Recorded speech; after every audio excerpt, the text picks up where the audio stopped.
মাত্র ৫ মিনিটে এই ডেজার্টটা বানিয়ে কাউকে একবার খাওয়ালে সে বুঝতেই পারবে না যেটা আপনি কী দিয়ে বানিয়েছেন।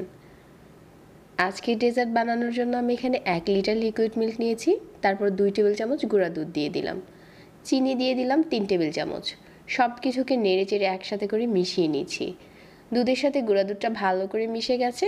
তারপর এখানে ৫ থেকে ৬টার মতো নিয়েছি এলাচ, আর এলাচের মুখটা একটু ফাটিয়ে তারপর এই দুধের উপরে দিয়ে দিলাম যাতে দারুণ একটা স্মেল আসে। তারপর এখানে নিয়েছি ২টো ডিম, একটা বাটিতে ভেঙে নিচ্ছি। ডিমটা ভেঙে নেওয়ার পর এখানে আমি দিয়ে দিচ্ছি ১ টেবিল চামচ চিনি। ডিমের সাথে চিনিটা ভালো করে মিশিয়ে নিচ্ছি যাতে এখানে কোনো লাম্পস না থাকে।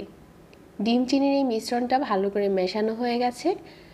আর ওইদিকে যে আমি চুলাতে দুধটা বসিয়েছিলাম ওইটাও ফুটে কিছুটা ঘন হয়ে এসেছে। এখন আমি এই ডিমের মিশ্রণটা উপর থেকে একদম সুতার মতো পড়ে ওইভাবে করে দুধের উপরে ঢেলে দেব। এটা কিন্তু একবারে ঢালা যাবে না, যাতে এরকমভাবে পড়ে ওইটা বুঝে তারপর ঢালতে হবে। এভাবে করে আস্তে আস্তে পুরোটা ডিমের মিশ্রণ ঢেলে নিয়েছি। একবার বলক আসার পরেই চুলা থেকে নামিয়ে নিচ্ছি।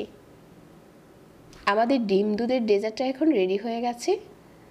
চুলা থেকে নামিয়ে একটা বাটিতে নিয়ে উপরে আমি কিছু কিশমিশ ছড়িয়ে দিচ্ছি। চাইলে এখানে আপনার পছন্দ মতো বাদামও দিতে পারেন। আর নর্মাল ফ্রিজে রেখে ঠান্ডা করে নিয়েছিলাম। এখন এই ঠান্ডা ঠান্ডা ডিম দুধের ডেজার্টটা খেতে দারুণ মজার হয়েছে। যারা কম সময়ে মজার একটা ডেজার্ট বানাতে চান তাদের জন্য আজকের রেসিপিটা অনেক বেশি কাজে দিবে।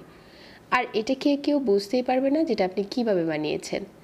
এলাচটা একটু ফাটিয়ে দিলে কিন্তু এখানে ডিমের কোনো স্মেল আসে না।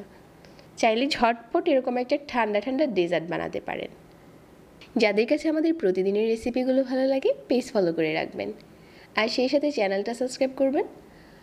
যারা এতক্ষণ সাথে ছিলেন সবাইকে আবারও অনেক অনেক ধন্যবাদ জানাচ্ছি। আর সেই সাথে আজকে এখানেই বিদায় নিচ্ছি। আল্লাহ হাফেজ।